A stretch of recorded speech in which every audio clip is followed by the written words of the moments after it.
Hey friends, Sarah here. Welcome back to another gorgeous day in the Lego City. In today's Lego City update, we have several things to cover. First, we are going to talk about the addition of trains to the Lego City and how it's been going over the past week. Second, we're going to take a look at some of the new things that have been added to the Lego City. 3, we're going to take a look at some of the packages I've received in the mail for retired sets that we will be adding to the city in the very near future and some of the plans that go along with that. And we are starting right now.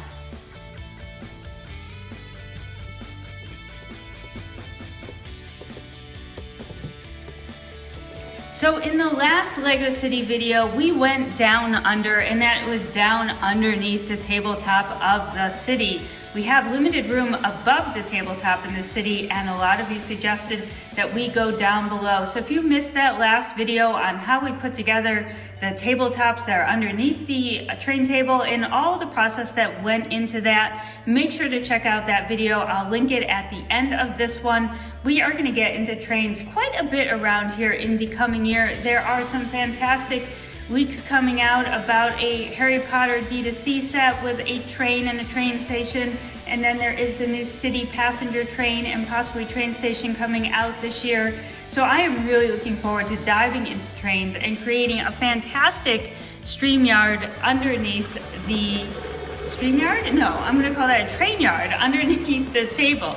And I think it'll be a lot of fun and add so much movement to down underneath the tabletops. In fact, we're going to try to keep this free of most large buildings and really concentrate on making a lot of room and scenery for a train layout.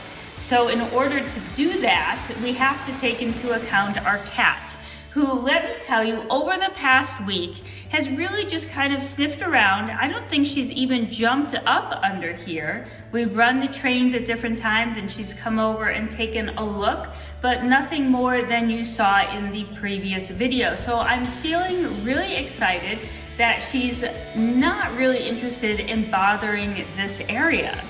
So, with that being said, we went ahead and made a few purchases this week, of course, for the Lego train area. And I've got a couple things that have already arrived and I'm going to show you them now. However, some things are still being delivered, so we'll have to wait for the next update for those.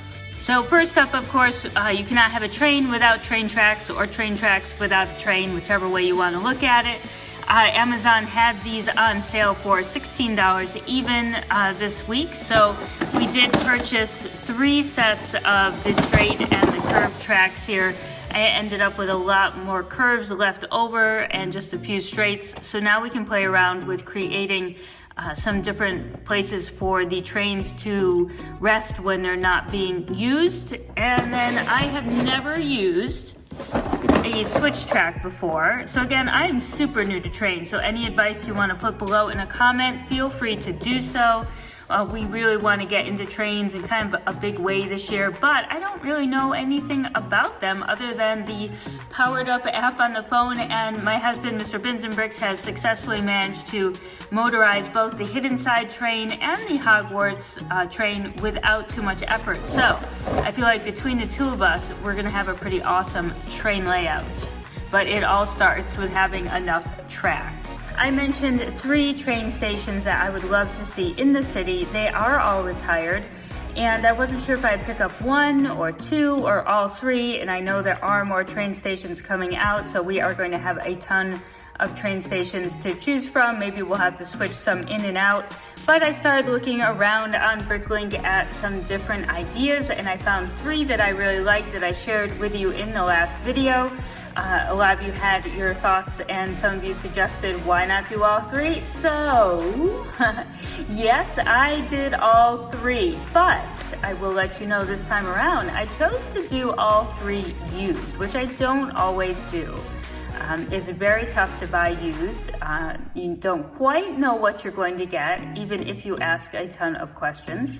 However, I thought the savings was significant enough that it was worth a try. I just messaged each seller and said, hey, how is the condition? And I asked more specifically, is everything Is anything faded or yellow? How are the stickers applied? Are they even? Are they coming off? So really think about asking, super specific questions when you want to know more details about the condition. And it will make the seller take a closer look at exactly what you're asking. So I have purchased all 3 of the train stations that I was interested in. However, only one has arrived. So we'll show off that one in this video today. And here it is. This is the one that we are going with first. It is 7937. I think it looks pretty awesome. I do love some of the older style of Lego City builds. I feel like they bring back sort of that classic Lego look that you might not see as much today.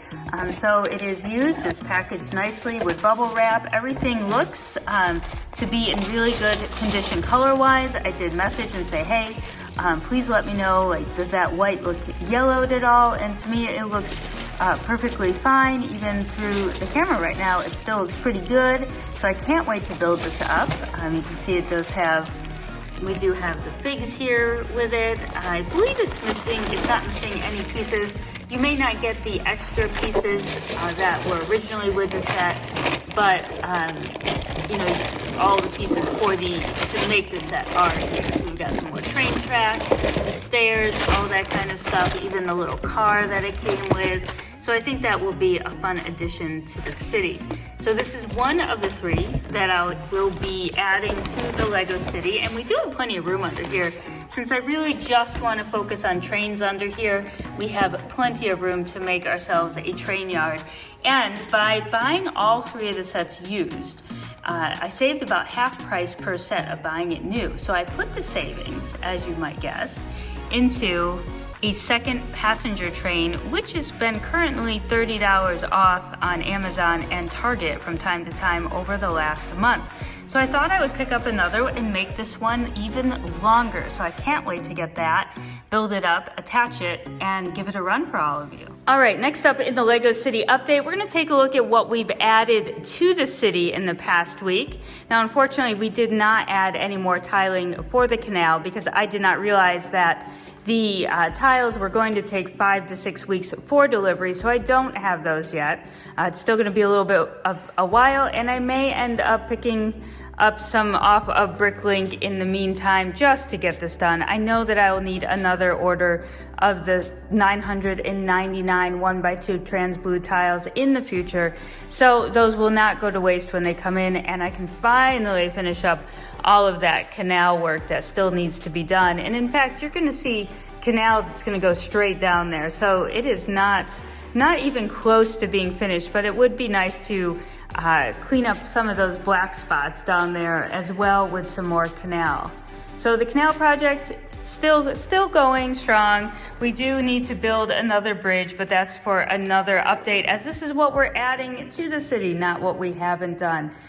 Finally, we've started adding to the park space in the Lego City, and I'm so excited to get some green in here. It's looking fantastic, and I still have 2 more full base plates available. So leave a comment as to what you want to see. But for now, you can see that we started to add in the bonsai tree as the first major installation inside this park green space.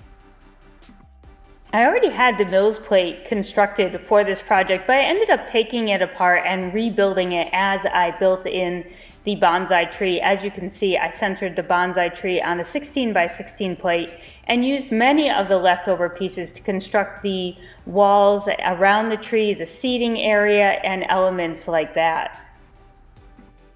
You'll also notice that I actually used different depths within the Mills plate so that my white walkway actually becomes flush with the green grass area, making it a better transition, and that is the benefit of using a Mills plate.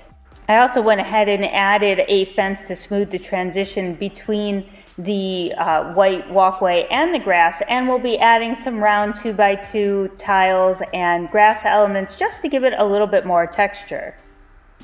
So far in this LEGO City update, we've talked about adding trains to LEGO City. We've talked about the park area that we are adding to the LEGO City. But now we're going to talk about some of the layout changes and what set I have purchased to get those layout changes started. So I would definitely like to have more of a height difference other than that balloon. And I'd also like to get some more movement up on top of the table. And we're going to achieve that in a couple different ways. So the first way includes what's in this box right here. Now, I had never actually planned on buying this set, to be honest with you, and I did purchase it. Oh no, this one I purchased new because it did not have a box, and it ended up only being about $50 more than the best used set that was available. So I thought, you know what? For this type of build, this type of extensive build, let's buy it brand new, unlike the train station. So, as you can see, everything is in its numbered bags and was verified by the seller, and I'm just digging here. Aha, here we go. I wanted to give out the instructions, which are also sealed because, again, new set. And here we go. You guys see what it is? We've got the Creator Expert Ferris wheel, and I am so looking forward to figuring out how we're gonna add this to the city and of course power it up. Let me give you an idea of where we are putting it in the city. So let's go over to the pool table here. No, let's, all right, let me take you over to the ping pong table. I've got a rough layout here, so I'm just gonna show you my very rough layout, and if you can figure this out, good for you. It's in my head, so I have a bit of an idea, and then I start doodling. I'm bad about that. So here is the one table divided into 32 base plates. I've got a canal that runs along the front here, and the canal is 16 by 32 plates, okay? And then I would like to add another 16 by 32 row right here to include different kinds of marketplaces, newsstands, park areas, figs, whatever. And you can see that I included the same park area that you saw earlier running up.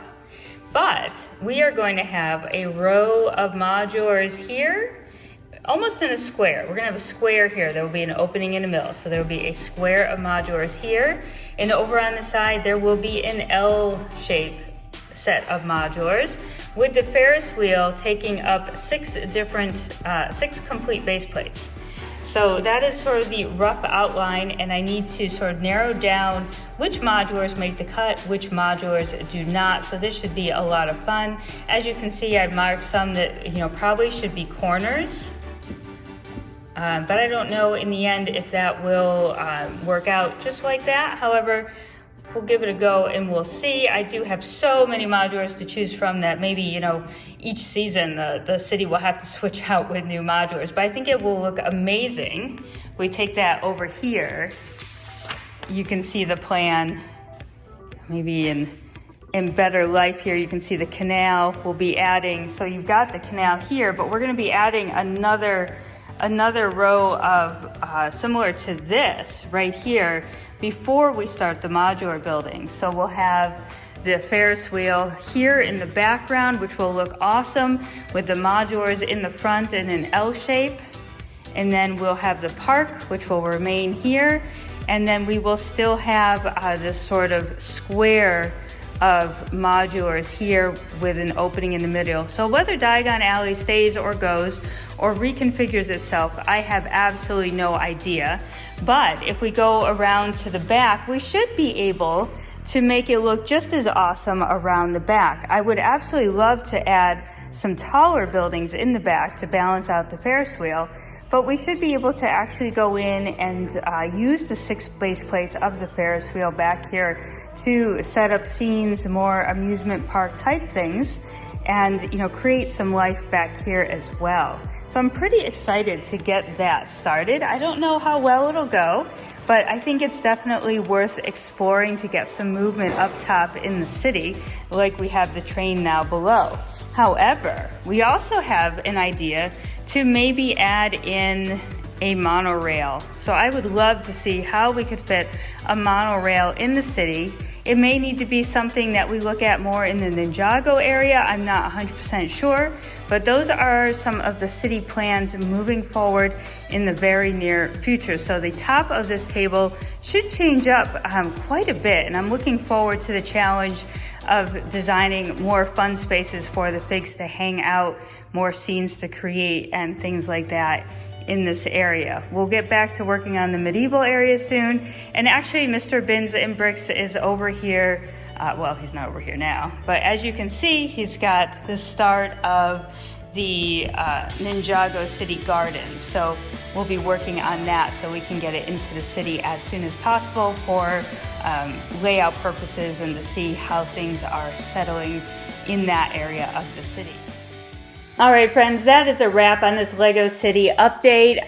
Thank you so much for watching. If you would like to make a Lego train layout like ours, or want to see how we went about setting up this train layout, make sure to click on that video up in the corner. And until next time, our next Lego City video, stay safe, happy building, and we'll see you soon.